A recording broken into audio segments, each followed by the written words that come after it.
Éternel Dieu, le roi, le Tout-Puissant, qui nous a accordé ce moment de s'approcher encore à ta présence, que tu nous conduises, Éternel, que tu parles au travers nous, que la parole qui sortira de ma bouche, que cela ne vient pas de mes pensées, et que toi seul, Éternel Dieu, que tu parles au travers moi, et que cette parole édifie ton peuple. Quiconque écoutera cette parole ne demeure pas ce qu'il était avant, et qu'il soit bougé, transformé à l'intérieur de lui-même, afin qu'il mette en pratique cette parole partout où il sera. Et c'est ainsi qu'il va s'approcher à ta présence. C'est ainsi qu'il sera enlevé. C'est ainsi que toi, tu seras dans la gloire. Au nom de Jésus-Christ, on a ainsi prié. Amen. Amen. Amen. Tout à l'heure, là, le frère Kali vient de me signaler, mais comment on n'est pas entré dans la louange? Il fallait mon papier, mon cowboy. Vous voyez, le culte ne se conduit pas avec un programme, amen, d'une personne, fait de main d'une personne, amen. Le culte se conduit par rapport au Saint-Esprit, amen. Parce que normalement, après ça, nous devons entrer dans la louange. Mais aujourd'hui, on a vu quelque chose de différent, amen. Et directement, nous entrons dans la parole de Dieu. C'est le Seigneur Jésus-Christ qui conduit son culte, amen. C'est lui-même qui conduit son culte. Donc c'est lui-même qui est en train de modérer. Amen. Nous, on s'attend à quelque chose d'habitude parce que les gens dans le monde sont habitués. Après ça, on va voir ça. Mais lorsque le Seigneur conduit, ses pensées ne sont pas nos pensées. Amen. La parole de Dieu dit, mieux vaut d'être dans l'ensemble et de venir dans la maison de deuil que d'aller dans la maison de la fête. Amen. Mais je ne trouve pas que vous êtes dans la joie. Amen. Amen. Quelqu'un est dans la joie ici? Amen. Acclamons pour le Seigneur. Mieux vaut d'aller dans une maison de deuil que d'aller dans une maison de fête. Parce que dans une maison de deuil, actuellement, le deuil que nous avons, c'est l'agneau qui est mort. L'agneau qui vient de mourir maintenant, dans les temps de la grâce, c'est le Seigneur Jésus-Christ.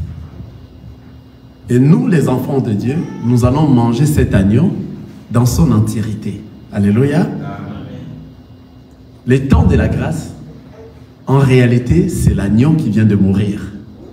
Nous sommes dans la joie, dans la maison des deuils, pour manger l'agneau qui vient de mourir à peine.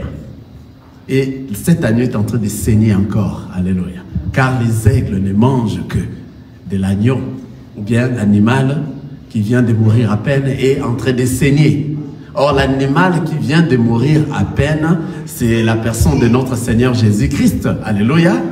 C'est le temps de la grâce. C'est la parole de Dieu. Alléluia. L'animal que nous sommes en train de manger, c'est la parole de Dieu. Alléluia. Et nous sommes en train de boire aussi son sang, qui est la révélation de cette parole, la puissance de la parole de Dieu. Amen. Alors il faut être dans la joie lorsque nous venons dans la maison de Dieu pour écouter la parole de Dieu. Alléluia. Afin que nous puissions manger l'agneau à son entièreté. Amen. Le thème que nous allons parler aujourd'hui, c'est juste, nous allons juste exhorter, une exhortation. Amen. S'intitule « Quelle est ta position ?» Amen. Tout à l'heure, là, je viens de suivre le frère Kali avec son témoignage qui nous a tous bouleversés. La manière dont le Seigneur l'a protégé pendant les temps de coronavirus. Il était vraiment frappé par la maladie, mais le Seigneur n'a pas encore voulu qu'il meure comme ça. Et pendant ces temps-ci, le frère Kali avait peur de mourir parce qu'il savait qu'il encore, sa position n'est pas encore, en tout cas, beaucoup mieux avec le Seigneur. Amen. Parce que les enfants de Dieu n'ont pas peur de la mort. Alléluia. Les enfants de Dieu n'ont pas peur de la mort, car la mort, que tu veuilles ou pas, nous allons tous mourir. Mais nous avions besoin, après notre mort, que nous puissions voir la vie éternelle. Quelqu'un est avec moi? C'est pour cela que le Seigneur a eu pitié de notre frère Kali, afin qu'il écoute encore la parole de Dieu. Afin que cette parole le transforme et lui donne la forme qu'il faut. Et même s'il mourit, il va aller dans la vie éternelle. Mourir physiquement pour avoir la vie éternelle. C'est-à-dire, les enfants de Dieu n'ont pas peur de la mort. Alléluia. Et Dieu, par rapport à son amour, par le frère Kali, lui a laissé encore, accordé encore les temps. Et il faut profiter de ces temps, frère Kali, afin que le Seigneur soit réellement dans toi. Et dans toi, lorsque le Seigneur sera dans ta vie, correctement, le frère Kali n'aura plus peur de la mort. Comme avait dit notre frère, notre grand frère Paul, il a dit la mort met un gain. C'est-à-dire la personne qui meurt aujourd'hui dans le Seigneur, c'est une personne qui est allée se reposer et il n'y a plus de souffrance en lui. Il ne se préoccupe plus à faire du bien qu'à faire du mal. Parce que lui, il était déjà dans le Seigneur. Et lorsqu'il est mort, c'est tout. Ça devient maintenant un gain. Maintenant, nous qui sommes restés, on continue à se préoccuper pour faire que du bien, afin que nous mourons dans le Seigneur. Alléluia. Personne ne peut s'échapper de la mort. Nous tous, nous allons mourir physiquement comme ça. Et la Bible nous dit, quelques-uns aussi ne verront pas la mort. Ils seront enlevés, les enfants de Dieu. Alléluia. Il y a de ceux-là qui vont mourir. Et si l'enlèvement arrivait maintenant, ceux qui sont morts dans le Seigneur, ils sont morts dans le Seigneur. Amen. Ils sont allés en repos. Mais nous qui sommes là, si réellement vous marchez par rapport à la parole de Dieu, vous serez enlevés. Vous n'allez pas connaître la mort. Quelqu'un est avec moi? Vous comprenez cela? Donc, c'est-à-dire, il ne faut pas trop avoir peur de la mort, mais il faut devenir un véritable enfant de Dieu. Amen. Enfin que tout ce qui peut vous arriver à n'importe quel moment, toi tu es déjà prêt. Parce que le mot mort est attribué aux païens. Quelqu'un est en train de voir ça? Les enfants de Dieu ne meurent pas. Les enfants de Dieu peuvent mourir physiquement, mais ils sont allés au repos. Quelqu'un voit ça? Ils sont allés s'endormir. C'est ce qu'on a parlé l'autre fois ici, que Jésus nous a fait voir que je vais aller réveiller qui? Lazare. Or, Lazare était réellement mort, n'est-ce pas? Mais lui, il a dit, il devait aller le réveiller.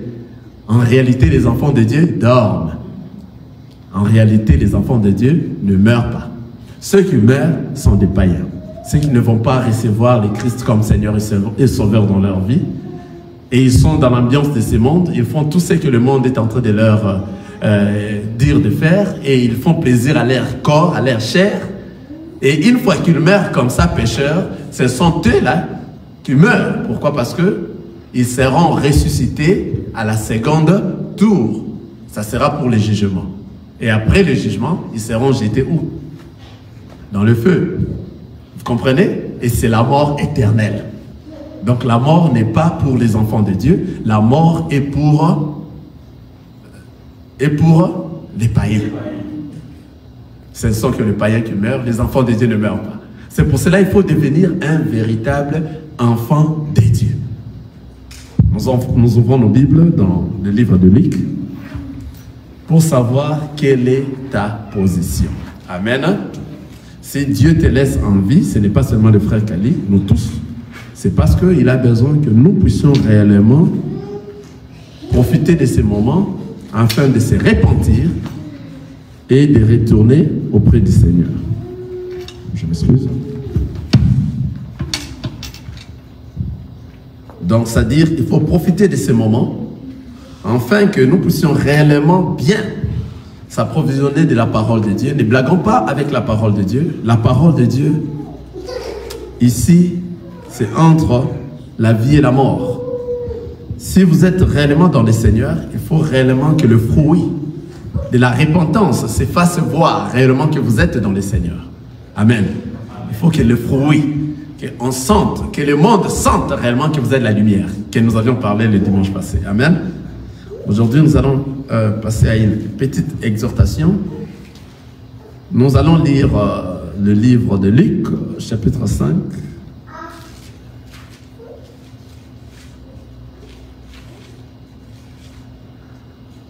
Nous commençons au premier verset jusqu'au 11e verset. Ce sont des choses qu'on avait déjà lues, on avait déjà aussi partagé sur ça. Mais l'Esprit m'a dit de revenir encore une fois de plus. Amen. Je veux que vous me suivez attentivement. Amen. Je lis au nom de Jésus. Comme Jésus s'est trouvé, j'ai lu dans le livre de Luc, chapitre 5, le verset 1 jusqu'à 11. Amen. Comme Jésus s'est trouvé auprès du lac de Génézareth et que la foule s'est pressée autour de lui pour entendre la parole de Dieu, il vit au bord du lac 2 barques, d'où le pêcheur était descendu pour laver leurs filets. Il monta dans l'une de ces barques qui était à Simon et il les pria de s'éloigner un peu de terre. Puis il s'assit et de la barque, il enseignait la foule. Lorsque lui cessait de parler, il dit à Simon, « Avance en plein eau et jetez vos filets pour pêcher. » Simon lui répondit, « Maître, nous avons travaillé toute la nuit sans rien prendre, mais sur ta parole, je jetterai le filet. » L'ayant jeté, ils prirent une grande quantité de poissons et leur filet s'est rompé. Ils dirent, ils furent signe à leurs compagnons qui étaient dans l'autre barque de venir les aider. Ils vinrent et ils remplirent les 2 barques au point qu'elles s'enfonçaient. Quand il vit cela, Simon-Pierre tomba aux genoux de Jésus et dit, « Seigneur, retire-toi de moi, parce que je suis un homme pécheur. » Car l'épouvante l'avait saisi, lui et tous ceux qui étaient avec lui, à cause de la pêche qu'ils avaient faite. Il en était de même de Jacques et Jean, fils de Zébédée, les associés de Simon. Alors Jésus dit à Simon, « Ne crains point, désormais, tu seras pêcheur des hommes, tu seras pêcheur d'hommes. » Et ayant ramené le barque à terre, ils les laissèrent tout et les suivirent. Amen. Amen. Voilà, ce sont des textes qu'on a déjà écoutés, on a déjà aussi partagé une fois de plus. Mais le Seigneur a fait en sorte que nous puissions en parler aussi aujourd'hui, encore une fois de plus, juste pour une exhortation. Amen. Ici, nous sommes en train de voir comment Jésus,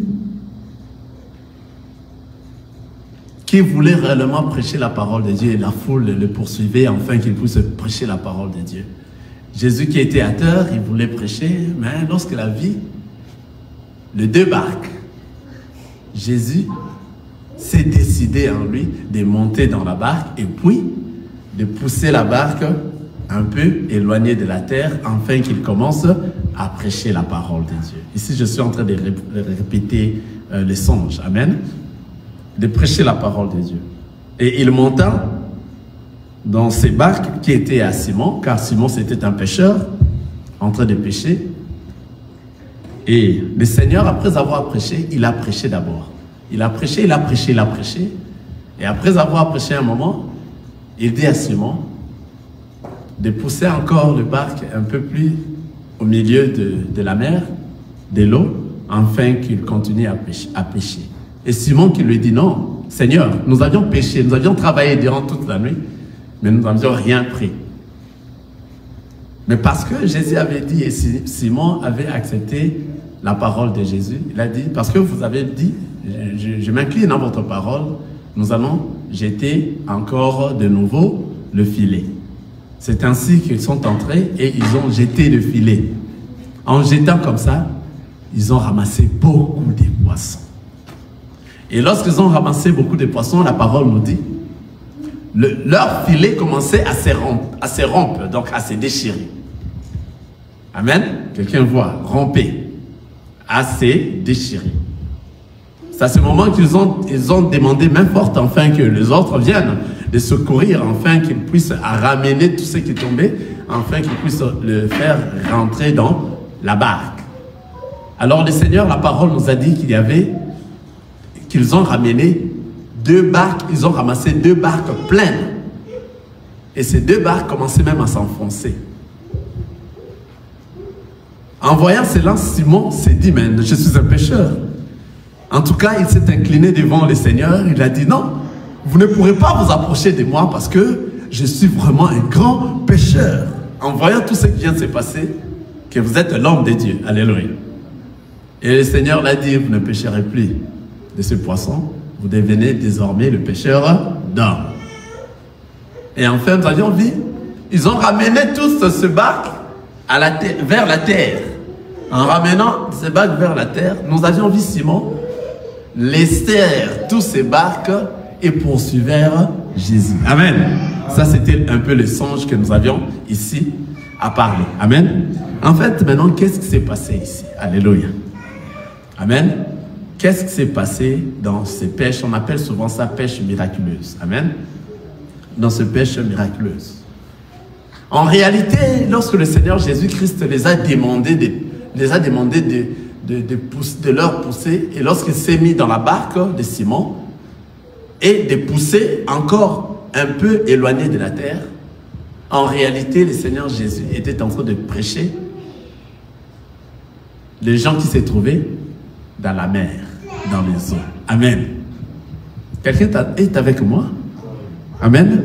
En réalité, le Seigneur Jésus est allé réellement prêcher les gens qui s'est trouvé dans les eaux.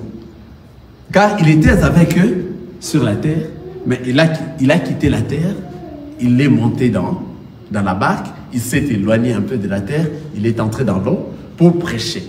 Amen. En réalité, il était en train de prêcher les eaux. Amen. Quelqu'un voit ça? Voilà, nous allons ouvrir le livre d'Apocalypse. Apocalypse chapitre 17 pour voir les eaux c'est quoi. Amen. Suivez-moi très bien. Je lis Apocalypse 17, le verset 15. Et il me dit, les eaux que tu as vues, sur lesquelles la prostituée est assise, ce sont de peuples, de foules, des nations et de langues. Ah.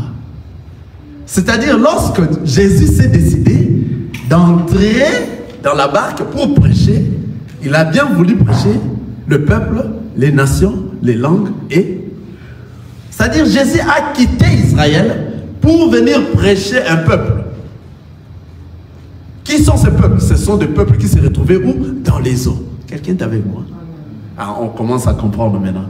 Parce que les eaux que vous êtes en train de voir, le livre d'Apocalypse nous dit, les eaux que vous voyez, les eaux que tu as vues, sur lesquelles la prostituée est assise, ce sont de peuples, de foules et de nations et de langues. C'est-à-dire, la parole de Dieu est venue nous prêcher, nous, les nations. Alléluia, le peuple, de foules et de langues. Ce sont nous qui devons maintenant écouter cette parole. C'est pour cela que le Seigneur Jésus-Christ a d'abord prêché. Avant de dire à Simon de prendre la barque et puis de repousser la barque à l'intérieur des eaux, le Seigneur a commencé par faire quoi? Prêcher la parole de Dieu. Et c'est après maintenant, il dit à Simon, pousser la barque au milieu. Parce qu'il sait, comme il vient de prêcher, la parole a touché un peuple. Qui sont ce peuple? Ce sont le peuple des eaux qui sont des poissons. Quelqu'un voit ça? Ah, c'est-à-dire toi tu es, on dit un poisson. Donc nous sommes des poissons. C'est-à-dire lorsqu'on est en train de prêcher, le Seigneur était en train de prêcher, il prêchait le peuple qui restait où? Un peuple qui restait dans les eaux. Et ce peuple, c'était le poisson. C'est pour ça, lorsque le Seigneur est venu, il est entré dans la barque et on l'a poussé dans les eaux. Et il a commencé par prêcher d'abord. Après avoir prêché, c'est ainsi qu'il a demandé maintenant à Simon de pousser maintenant d'aller au milieu des eaux et puis de mettre le filet. Alléluia. Et Simon a dit que nous avions travaillé durant toute la nuit, on n'a rien reçu. C'est-à-dire, ces poissons qu'on allait prêcher pour pêcher, c'était les enfants de Dieu qui ont reconnu la voix du Père. Car durant tout le travail que Simon avait fait, personne n'avait écouté la voix du Père. C'est pour cela que Simon et ses compagnons n'ont rien pris comme poisson dans ces eaux-là. Donc dans ces eaux-là, pour prêcher, il fallait prêcher. Il fallait que le Seigneur Jésus-Christ vienne prêcher pour avoir des poissons. Or les poissons, c'est toi et moi qui va écouter la voix du Père, qui va reconnaître cette voix. C'est dans ce moment qu'ils vont entrer dans le filet. Alléluia. Ça c'est bon, la parole de Dieu. Et c'est lorsque le Seigneur Jésus-Christ est venu, il a prêché. Après avoir prêché, c'est ainsi qu'il a demandé maintenant à Simon d'apporter leur barque et de filer au milieu et de jeter le filet pour recevoir ceux qui ont écouté la voix du Père. C'était le poisson. Et Simon avait de la doute. C'est-à-dire, avant ça, ils ont travaillé, les apôtres, les prophètes. Ils ont prêché dans les temps de la loi. Il n'y avait personne qui devait arriver dans l'état de la perfection. Amen. Mais lorsque le Seigneur Jésus-Christ est venu, ce n'est que ceux qui vont écouter sa voix dans les temps de la grâce qui seront sauvés. Quelqu'un voit ça? Donc, ces poissons n'ont jamais écouté une voix avant. Ce n'est que ces jours-là qu'ils ont écouté la voix du Seigneur et ils ont reconnu la voix du Seigneur. C'est ainsi qu'ils se sont précipités, ceux seulement qui se sont précipités pour entrer dans le filet. Or, dans l'eau, on a plusieurs poissons. Alléluia. Il y avait plusieurs poissons et il y a plusieurs poissons dans l'eau, n'est-ce pas? Mais il n'y avait qu'une quantité de poissons qui sont entrés dans le filet. Ce n'est pas tous les poissons qui devaient entrer dans le filet de Simon. En réalité, c'est la parole de Dieu. Et nous sommes dans le monde. Comme nous avions vu que les eaux que vous voyez, ce sont des langues des nations. C'est-à-dire, nous sommes dans le monde. Et dans le monde, c'est la parole de Dieu qui est en train d'être prêchée dans les temps de la grâce. Ce sont que ceux qui vont reconnaître la voix de notre Seigneur Jésus-Christ, ce sont que ceux-là qui vont entrer dans le filet. Alléluia. Ce n'est pas tout le monde. Or, dans le monde, il y a beaucoup de monde. C'est comme si, dans cette eau-là, il y avait beaucoup de poissons. Amen. Mais il n'y a que quelques poissons qui se sont précipités dans le filet de Simon pour être sauvés. Car ces poissons, ce sont que ceux-là qui ont reconnu la voix du Père. Alléluia. Quelle est cette voix? Lorsque le Seigneur est venu, il a commencé d'abord à prêcher la parole de Dieu. Alléluia.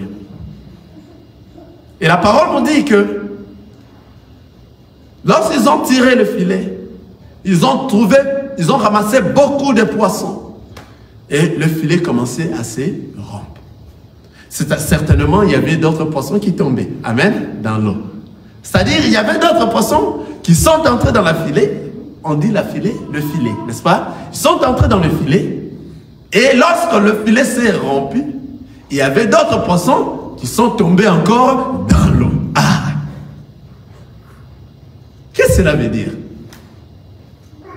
Il faut savoir que parmi les enfants de Dieu, il y a aussi ceux que nous appelons les ramassis, les infiltrés, qui seront parmi nous. Amen. Et c'est ce que le Seigneur Jésus est en train de dire dans le livre de Matthieu. Laissez le blé et l'ivraie grandir ensemble. Alléluia. À la fin, nous allons maintenant séparer l'ivraie et le blé. On va lier l'ivraie en gerbe et la brûler. Et le bleu, nous allons le mettre dans le grenier. Vous comprenez ce qu'on est en train de dire là-bas? C'est la parole de Dieu qui se complète. Amen. C'est très bien la parole de Dieu. C'est-à-dire, lorsqu'on avait lancé le filet, à ramasser les poissons, mais parmi les poissons, il y avait aussi des infiltrés. C'est pour cela, ne t'étonne pas aujourd'hui. Si vous voyez, il y a des enfants de Dieu qui ne sont pas des enfants de Dieu, mais qui se disent que ce sont des enfants de Dieu. Il ne faut pas être étonné. Alors ces enfants qui se disent enfants de Dieu, ce sont ceux-là qui sont des infiltrés. Ce sont ceux-là qui, lorsqu'ils viennent dans les camps des enfants de Dieu, ils veulent détruire ce qui est l'évangile de Christ. Ils veulent en tout cas se dire que l'Église aujourd'hui est détruite. En réalité, l'Église ne peut pas être détruite. L'Église, c'est le corps de Christ. Alléluia. Imaginez-vous Christ qui est la tête et puis son corps est détruit. Est-ce que c'est vrai? Ce n'est pas vrai. Car l'Église, c'est le corps de Christ. C'est le Seigneur Jésus-Christ qui ne sera jamais ébranlé. Car le porte de séjour de mort ne pourra pas. Amen. On avait dit à Pierre, c'est Jésus qui répondait à Pierre. Vous voyez? C'est-à-dire, les enfants de Dieu sont ceux-là qui écoutent la voix du Père et reconnaissent cette voix. Ici maintenant, nous avions vu les enfants de Dieu, lorsque le Seigneur Jésus-Christ a prêché la parole, ce sont que ceux-là qui sont venus pour entrer dans le filet de notre frère Simon. Et ils ont reconnu la voix. Mais parmi eux, il y avait aussi de ceux que nous appelons les infiltrés. Alléluia. Mais les infiltrés comme eux ne peuvent pas rester dans la barque. Les infiltrés, c'est quoi? Le filet doit faire quoi? Va rompre pour que les infiltrés retombent. Car eux, ce sont des infiltrés, ce sont des ramassis. Ils doivent retomber dans l'eau. Alléluia. Donc le filet a ramassé que les enfants de Dieu. Et parmi les enfants de Dieu, ceux qui vont aller dans la barque ne sont que ceux-là qui ont été prédestinés avant la création du monde. Car il y en avait beaucoup de poissons dans les eaux. Mais le filet n'a ramassé que un peu des eaux. Et maintenant, regardez. Ils ont rempli cette barque. La barque était pleine. Et ils ont rempli encore les secondes barques. Alléluia. La seconde barque. La parole nous dit ceci. Je lis dans Luc chapitre 4, chapitre 5, le verset 2. Il vit au bord du lac deux barques, d'où le pêcheur était descendu pour laver leur filet. Jésus avait vu deux barques, mais Jésus est monté dans une des barques. Alléluia. Pour prêcher la parole de Dieu. Mais lorsqu'on a rempli les poissons, on les a remplis dans tous les deux barques. Alléluia. On est en train de voir que les deux barques représentent les nations et Israël. Amen. Quelqu'un est avec moi? Amen. Parce que les deux barques doivent être remplies après que la pêche soit finie. Quelqu'un est en train de voir ça? Donc il faut d'abord remplir la première barque et nous allons remplir la seconde plutôt. Je ne sais pas si on appelle ça barque ou bien le barque ou la barque. Amen. Vous allez m'excuser pour le français. Vous comprenez? Donc c'est-à-dire remplir. Et lorsqu'ils ont rempli, la parole nous dit que les deux barques étaient remplies. C'est-à-dire remplies comme si ça commençait à s'enfoncer. Mais les deux barques n'ont pas pu recevoir tous les poissons qui étaient dans l'eau. Amen. Les deux barques n'a reçu que le poisson qui était dans le filet de Simon. Ce sont que ces poissons-là qui ont fait remplir les deux barques. Et il n'y avait plus autre place. Les places étaient devenues insuffisantes pour les autres qui étaient restés dans l'eau. Alléluia. Ce sont que ces deux enfants, ce sont que ces deux barques qui avaient le poisson. Et les deux barques ici, comme je viens de dire, représentent les nations et représentent Israël. C'est-à-dire à la fin de tout, il n'y aura que deux barques qui seront remplies. Amen. Alléluia. Il y aura deux barques qui seront remplies. La première sera les nations qui seront enlevées et Israël qui vont rejoindre les nations pour aller vivre dans le millénium. Quelqu'un est en train de voir ça? Et c'est à ce moment que nous allons être dans la joie, dans le royaume de notre Seigneur Jésus-Christ. Maintenant, lorsque nous parlons de ta position aujourd'hui, il faut bien regarder maintenant ta position actuelle. Où es-tu parmi ça? Es-tu ceux-là qui sont dans le filet de Simon? Ou bien tu es ceux-là qui étaient bel et bien dans le filet, mais retombés lorsque le filet s'est rompu? Ou bien tu es ceux-là qui sont restés dans l'eau, qui n'ont même pas entré dans le filet? Alléluia. Ça, ce sont des examens de conscience. Et pour cela, aujourd'hui, c'est une exhortation pour toi-même. Alléluia. Que tu te poses la question. Où suis-je? Je suis le poisson qui est resté dans l'eau? Ou bien je suis le poisson qui est dans le filet de Simon? Ou bien Je suis ceux-là qui étaient quand même dans le filet, mais après avoir que le filet soit rempli, je suis redescendu dans l'eau. Ou bien où suis-je? Alléluia. Examen de conscience toi-même. Ce n'est pas parce que tu viens à l'église que tu es réellement un enfant de Dieu, non. L'enfant de Dieu se fait voir par des fruits, par des œuvres, en mettant en application la parole de Dieu que vous êtes en train d'écouter à l'église certainement, et le mettre en application partout où vous serez, à la maison, au travail, à n'importe quel pays que le Seigneur voudra vous envoyer. Partout, vous êtes en train de le mettre en application. Est-ce que ta position réellement est parmi les poissons qui ont été ramenés dans la barque? C'est ça la question que tu dois te poser ce matin, cet après-midi. Est-ce que ta position, tu es réellement les poissons qui ont été ramenés dans la barque? Par tout ce que tu fais examen de conscience de toute ta vie. Ne regarde pas les autres. Alléluia. Regarde-toi toi-même, ta façon de vivre. Même lorsque tu es seul à la maison, ce que tu fais lorsque tu es seul et tu crois que personne n'est là et personne ne te voit. Comme nous aimons seulement que si les mondes ne t'ont pas vu, donc tu es libre. Or, tu as oublié qu'il y a un œil qui te voit. Cet œil te voit partout. Tout ce que tu es en train de faire, il est en train de te voir. Alléluia. C'est ce qui apporte la crainte de Dieu. C'est ce qui amène la crainte de Dieu. Les enfants de Dieu, nous vivons à la crainte de Dieu parce que nous savons l'œil du Seigneur est en train de nous voir partout. Ma position, comment est-ce que je dois être? Partout où je serai, il faut que je me dise que je suis un enfant de Dieu. Même si je vais tomber, d'abord tu te dis, je suis un enfant de Dieu. Une fois que tu dis ça, tu verras une force céleste va te saisir. Le Saint-Esprit de Dieu va te saisir afin que tu ne tombes pas. Mais si tu te laisses tomber, c'est par après que tu vas te dire, waouh, j'ai tombé, j'ai péché. Tu commences à pleurer. Amen. Mais d'autres là peuvent pleurer, mais après avoir pleuré, ils reprennent toujours la même chose. Alléluia. Et nous venons à l'église, et à l'église on se fait voir réellement nous sommes des saints. Maintenant la parole qu'on nous prêche ici, il faut que cela se fasse voir dans la cité.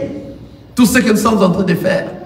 Partout nous sommes, à l'école, à la cité, au travail, dans n'importe quel pays, partout tu peux te retrouver, dans tes affaires, au bureau, tout. Il faut réellement qu'on sache que toi, tu as la marque de notre Seigneur Jésus-Christ, qui est la parole de Dieu. Le Saint-Esprit te dirige. Ta position, où es-tu? Tu es où? Dans le filet? Tu es où? Les poissons qui sont restés dans l'eau? Tu es où? Les poissons qui étaient dans le filet puis retomber dans l'eau? Quelle est réellement ta position? Nous savons tous que la position d'être pour ou contre, donc c'est-à-dire être au milieu, le Seigneur a dit dans l'Apocalypse, il vomira ceux qui seront tièdes. Tu es nu pour, tu es nu quand tu es comme ça tiède. Nous lisons encore la parole. La parole nous dit ceci. Simon lui répondit, Maître, nous avons travaillé toute la nuit, nous avions déjà lu ça, on descend un peu à 7 heures, et ils firent signe à leurs compagnons qui étaient dans l'autre barque de venir les aider. Ils vinrent et ils remplirent les deux barques au point qu'elles s'enfonçaient. Quand il vit cela, Simon-Pierre tomba aux genoux de Jésus et dit, Seigneur, retire-toi de moi parce que je suis un homme pécheur. À combien de fois que tu sens que ta position réellement est d'un pécheur et tu reviens auprès du Seigneur et le demander et dire, Seigneur, retire-toi auprès de moi car je suis un homme pécheur. À combien de fois toi tu te souviens de ce que tu fais et que ce n'est pas bon de le faire? Un examen de conscience. De toi-même, tu te poses des questions. Est-ce que tu t'es réellement dit un jour que vraiment j'ai pris maintenant la décision de suivre le Seigneur Jésus-Christ dans la vérité, de marcher dans la sainteté? Mais pourquoi tu tombes? Qu'est-ce qui te fait tomber? Simon-Pierre venant auprès du Seigneur. Quand il vit cela, Simon-Pierre tomba aux genoux de Jésus et dit, Seigneur, retire-toi de moi, parce qu'il sait, connaît ce qu'il est. Le mal que nous faisons, on sent mauvais devant le Seigneur. Au lieu de sentir une odeur agréable auprès du Seigneur, mais nous sentons mauvais. De tout ce que nous faisons, si nous sommes seuls, si nous sommes avec les amis, lorsque nous sommes dans le monde, on oublie tout ce qu'on nous prêche. On cherche à satisfaire la chair. On cherche à sortir. On s'est dit, mais on peut faire ça, je veux me repentir. Mais tu l'as dit pourquoi? Tu sais que toi tu es un enfant de Dieu. Et après avoir, tu dis, toi-même tu connais que ce que tu veux faire est mauvais. Mais tu te dis, je vais d'abord faire ça, après je vais demander pardon. Le Seigneur va me pardonner. Ah my God. Tu vois ce qui nous arrive souvent. À combien de fois nous faisons cela? Comment est ta position? Comment? Tu t'es déjà dit une fois, oh Seigneur Jésus, j'ai péché contre toi. Aide-moi, Éternel, de ne plus revenir à ça. Et puis tu as pris une décision de ne plus revenir à ça. Et le Seigneur, comme il est bon, il n'est pas des policiers, ce n'est pas... Le Seigneur ne traite pas les gens comme les policiers. Lorsqu'il t'arrête, il te donne directement de quoi ça, après avoir roulé mal, après avoir ne pas obéir les codes de la route, les policiers vont te donner les tickets. Mais le Seigneur va te laisser encore, va te donner encore des occasions, afin que toi tu puisses te repentir. Afin que tu te répands. Il ne va pas te donner les tickets. C'est pour cela qu'on dit sa colère est lente. Sa colère est très lente. Le Seigneur est bon. Il te donne encore ce temps. Malgré les mal que tu es en train de faire, il te laisse faire ces mal-là. Il a besoin que tu rencontres sa parole. Et mais toi, qui as eu la chance de rencontrer sa parole, tu continues dans les mal. Mais comment? Ça ne s'explique pas. Tu continues de faire le mal. Tu continues de faire ce que tu faisais avant. Ce n'est que lorsque tu es en l'église que tu te sens sain. Mais lorsque tu sors de l'église, tu n'es le plus. Les autres, même à l'église, même à l'église. J'ai déjà entendu des gens à l'église, en sortant seulement de l'église, ils se bagarrent. Ils commencent à se bagarrer, à se lancer des injures. Ils viennent de sortir de l'église. On a vu ça. À quoi bon tu te dis tu es enfant de Dieu? Laissons peut-être aux païens qui n'ont pas écouté la parole. Toi qui as écouté la parole, toi à qui le Seigneur t'a déjà parlé quelque chose et que tu t'es dit, j'ai écouté. Tu étais déjà dans le filet. Comment tu tombes? Comment tu tombes de filet? Amen. Amen. Et il y a même des pasteurs qui, lorsqu'on ne les attrape pas, ils sont encore dans toutes ces choses-là de mauvais. C'est un homme de Dieu, mais lorsqu'on ne l'a pas encore attrapé, il continue de ces choses-là, à coucher les sœurs, à faire ceci, à faire de fétiches et autres. Mais les jours qu'on va l'attraper, ce n'est que ces jours-là qu'il va venir maintenant. Oh, que vous, pardon, la chair est faible. Ah, comment ça la chair est faible? Toi qui avais l'Esprit Saint, toi à qui tout le peuple de Dieu, le brebis, sont en train de savoir que lorsque on s'approche auprès des pasteurs et que nous demandons la prière, car le Seigneur exauce la prière de son enfant. Et cette prière sera exaucée. Mais comment? Toi, tu tombais. Maintenant, les jours qu'on t'a attrapé, c'est seulement que c'est ce jour-là que tu es venu demander pardon. Mais non. Lorsque tu tombes là, pendant que tu es en train de tomber, prends le courage de dire que j'ai tombé. Je ne suis plus capable de prêcher devant les gens. Que je m'assois. Quelqu'un est en train de voir ça?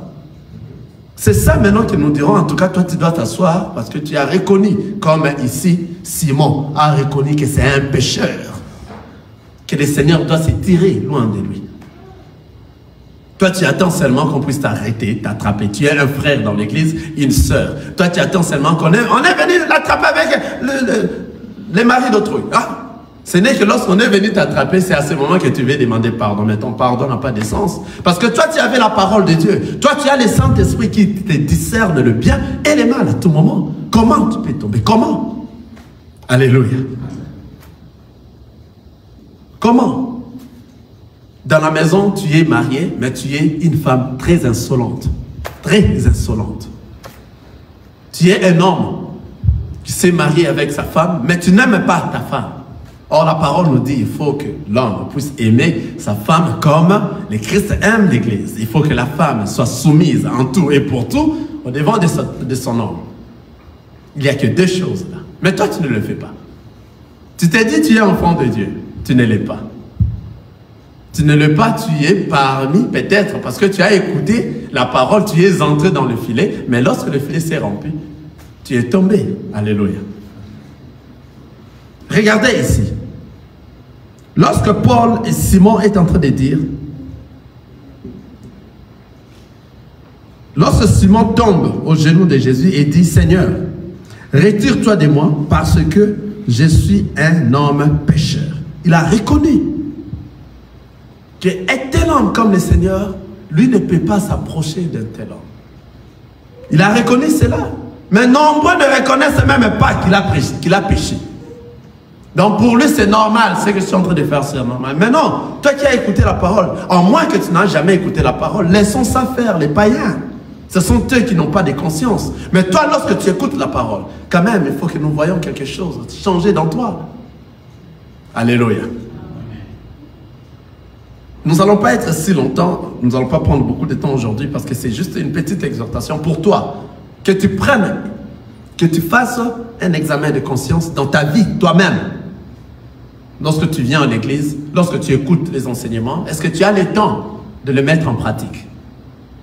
Ou bien ton temps ne se passe que dans le Facebook en regardant des choses qui ne plaisent pas à Dieu. Alléluia. Parce que ce sont ces choses-là que le diable, à cause de ça, que le diable a créé ces choses. Mais nous, les enfants de Dieu, nous voyons ce que nous regardons, nous choisissons. Nous sommes en train de voir tous ces nudités dans les Facebook. Nous voyons tout cela dans les TikTok. Mais nous n'entrons pas dans ça. Nous savons qu'est-ce que nous devons regarder. S'il y a des choses vanitaires, des choses du monde, qu'on a attrapé quelqu'un là-bas et ils se sont coincés, ce sont ces choses-là que toi tu partages dans le Facebook. Or, il y a la parole de Dieu. Tu n'arrives pas à les partager. Il y a pas mal de paroles de Dieu dans la parole, dans le Facebook. Tu ne partages pas de ces choses-là. Parce que toi-même, tu n'as même pas le temps de prendre un temps pour suivre 1 heure de temps de la parole de Dieu qu'on a prêché peut-être après 2 semaines, après 1 semaine. Tu n'as pas ce temps-là. Tu t'es dit, pour ça, tu n'as pas de temps. Mais lorsque tu restes à regarder des bêtises dans le Facebook, tu prends 4 heures, 5 heures, voire même 10 heures. Et tu te dis, enfant de Dieu, tu n'as jamais eu le temps de lire la Bible. Tu n'as jamais eu le temps de voir même ne fût qu'un verset pour t'édifier toi-même. Est-ce que réellement tu es dans le filet? Amen. Est-ce que tu es dans la barque?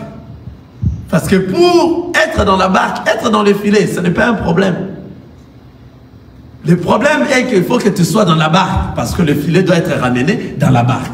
Enfin que toi, lorsque le filet va se rompre, que toi tu étais déjà dans la barque. Parce que toi, tu es dans la barque. Alléluia. La parole nous dit ceci.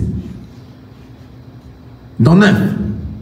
Car l'épouvante l'avait saisi, lui et tous ceux qui étaient avec lui, à cause de la pêche qu'il avait faite.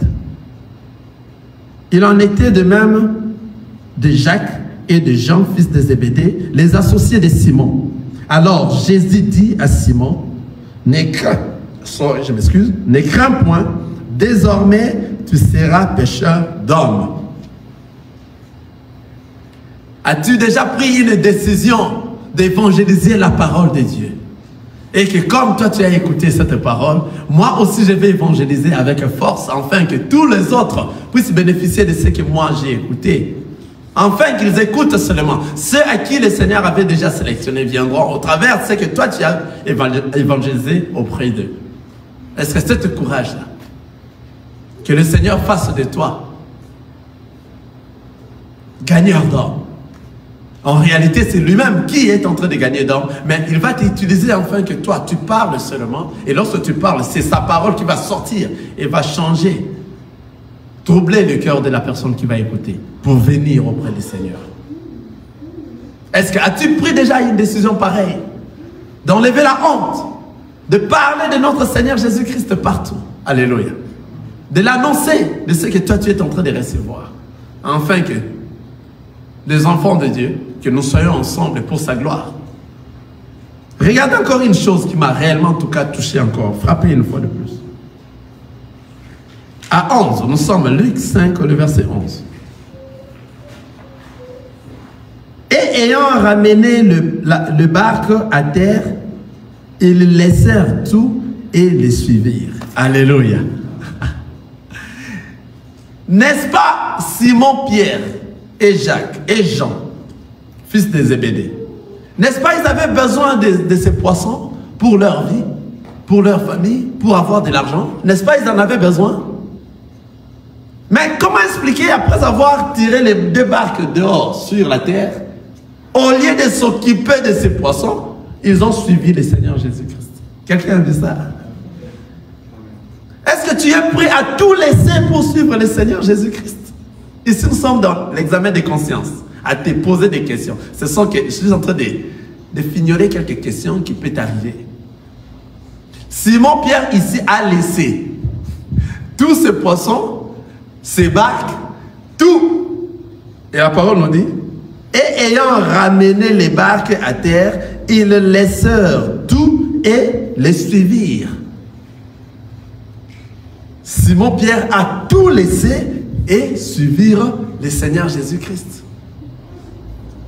Est-ce que toi tu es prêt à suivre le Seigneur Jésus, à tout laisser? Tout laisser ici qu'on est en train de dire, ce ne sont pas les matériels. Quelqu'un est en train de voir ça? Ce ne sont pas les choses matérielles, tes voitures, tes maisons, tes enfants et autres. Non, tout laisser, c'est le péché qui t'embête. Jusqu'à présent, tu n'arrives pas à cesser de tes péchés pour suivre le Seigneur Jésus-Christ. Hein? Tout laisser ici, c'est la fornication que tu fais. C'est l'impudicité que tu fais. C'est les injures que tu portes contre les autres. C'est la calomnie. C'est le mauvais cœur.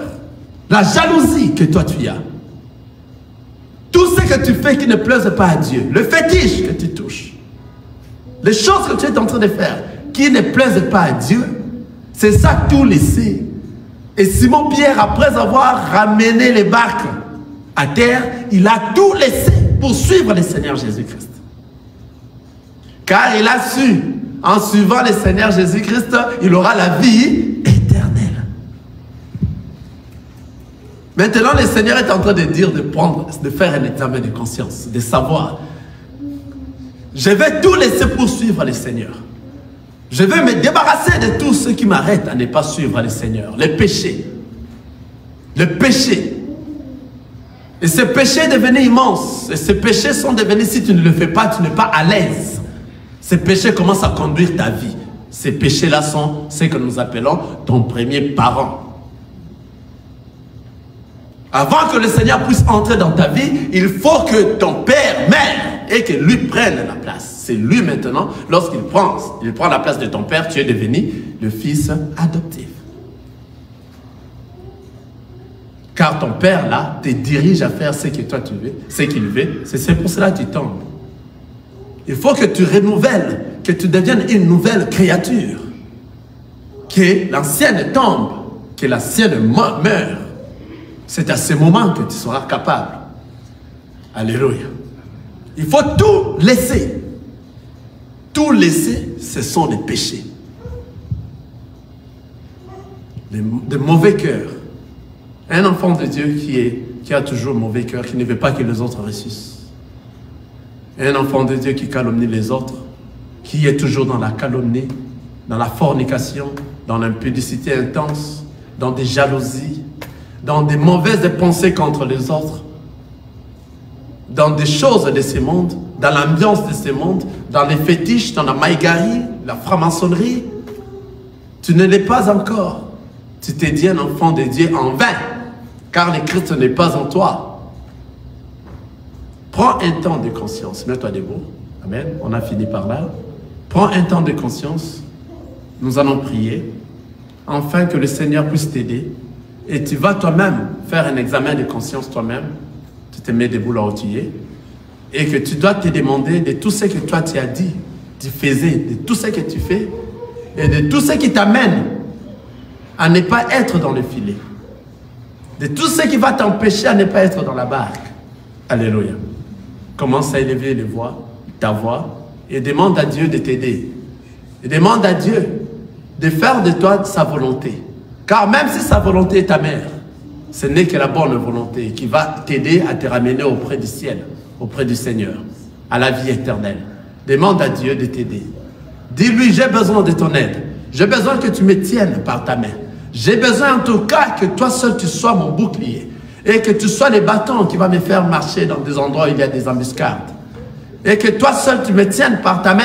Et que tu me conduises là où mon cœur ne veut pas aller. Là où toi tu veux aller. Car je sais, là où toi tu veux aller, c'est le bon endroit. C'est le bon endroit. Demande à Dieu qu'il puisse t'aider. Raisonne tout ce que tu fais. Tout ce qui t'a amené, afin que toi tu tombes. Et que toi tu ne sois pas dans le filet. Tu as besoin d'être dans la barque. Tu as besoin de vivre la vie éternelle. Tu as besoin d'être un véritable enfant de Dieu. Tu as besoin d'avoir la joie du salut, la joie du ciel. Et que partout tu pars, tout ce que tu fais, que tu sois dans la joie que tu es un enfant de Dieu. Être dans la joie d'être appelé enfant de Dieu. Dans tout ce que tu fais. Demande à Dieu qu'il puisse t'aider. Car toi-même tu ne sauras pas. On a besoin de lui. Seigneur Jésus, on a besoin de toi. Nous-mêmes, nous ne saurons pas. On a besoin de ta main puissante. Que toi seul tu viens de nous aider et que tu nous orientes par rapport à ta volonté. Même si celle-ci est ta mère, que tu nous amènes par rapport à ta volonté. Même si nous ne voulons pas, toi seul tiens-nous, soutiens-nous par ta main. Et que tu nous amènes et que nous puissions arriver dans ton royaume. Là où toi tu veux que nous puissions être, Seigneur. C'est le bon endroit. C'est le bon endroit. C'est un endroit que tu as réservé pour nous depuis longtemps. Aide-nous, Éternel, à s'en sortir. Aide-nous, Éternel, à quitter. Aide-nous, Éternel, à quitter. À quitter tout ce qui est de nôtre, tous les péchés, tout ce que nous faisons en cachette, tout ce que nous faisons qui ne te plaise pas. Aide-nous, Seigneur Jésus-Christ, à quitter cela au travers de ta parole et que nous essayons à mettre en pratique ta parole. Et que ta parole soit la prioritaire dans notre vie. Que toi seul tu nous aides, Éternel, notre Dieu. On a besoin de toi à tout moment. On a besoin de ta main puissante. On a besoin de toi, Seigneur Jésus. Nous-mêmes, nous ne saurons pas. Que tu nous viennes en aide, Éternel. Et que tu fasses de nous ce que tu veux que nous soyons. Que toi, seul tu nous amènes, Éternel, notre Dieu. Une fois que nous avions écouté ta parole, nous voulons demeurer dans ta parole. Demeurer des véritables enfants de Dieu dans la vérité. Afin qu'au travers nous, tous ceux qui sont égarés, en nous voyant seulement, qu'ils reviennent, Éternel, dans les chemins. Et que nous soyons nombreux pour ta gloire. Toi qui règnes pour le siècle de siècles. Dans le nom tout-puissant de notre Seigneur Jésus-Christ, on a ainsi prié. Amen. Amen. Que le Seigneur vous bénisse.